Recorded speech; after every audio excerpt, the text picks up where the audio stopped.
Sa oled kindlasti näinud poliitikute kohta tehtud miime või TikTok'e, eks ju? Mõni on lihtsalt naljakas, aga mõni paneb ka mõtlema, kas see on tõsi või proovitakse selle kaudu vaatajat manipuleerida ja valeinfot levitada. Selles videos heidame pilgu, kuidas miime ja lühivideoid kasutatakse poliitikas. Miimid pole ainult suvaline internetihuumor. Need võivad panna inimesi hääletama või hoopis kedagi vihkama. Eestis on näiteks Kristjan Kallas, kes tegi oma kampaania ajal lühivideoid, kus ta seletas väga noortepäraselt oma vaateid. Näiteks seletas Kallas Instagrami reelsides, miks on Eestile vaja rohepööret. Kas see ka mõjus? Ilmselt jah. Või näiteks on EKRE tuntud selle poolest, et nende toetajad loovad ise miime, millega proovitakse vastase jutupunkte ja vaateid nõrgestada või ülistavad hoopis enda poliitikuid. Miks see töötab?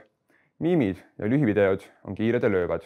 Keegi meist ei viitsi vaadata tund aega kestvat poliitilist debatti. Aga üks hästi ajastatud miim, vot see levib internetis kulutulena.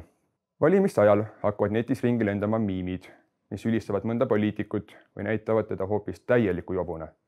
Näiteks levisid Kaja Kallase peaministri ametiajal miimid, mis kujutasid teda kui Euroopa käpiknukku või hoopis tükis täiesti saamatuna.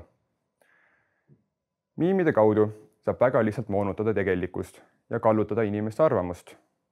Enne, kui sa jagad, tasub endalt üle küsida, kas see tegelikult ka tõsi on või on see lihtsalt kellegi propagandavärk.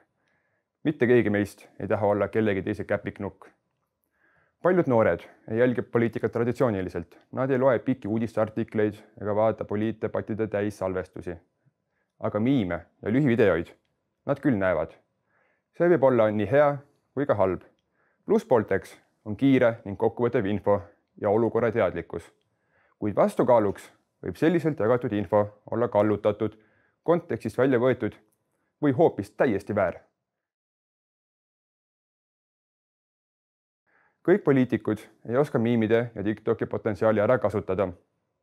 Mõni püüab olla lahe, aga tulemus on piinlikum kui sinu ema, kui ta sind koolis kallistama tuleb. Kui poliitik teebki cringe'i sotsiaalmeedia postituse, ei lähe see mitte vairaliks seepärast, et see on hea, vaid seepärast, et see on lihtsalt nii halb. Aga ka halb reklaam on reklaam. Miimid ja TikTokid on võimsad tööriistad. Need võivad aidata sul poliitikat paremini mõista, aga ka täiesti segadusse ajada. Enne, kui sa mis tahes miime või TikToki tõe pähe võtad, tasub endalt alati kaine mõistusega üle küsida. Kes selle miimi või video tegi? Mis on selle eesmärk ning kas see ka tegelikult tõsi on?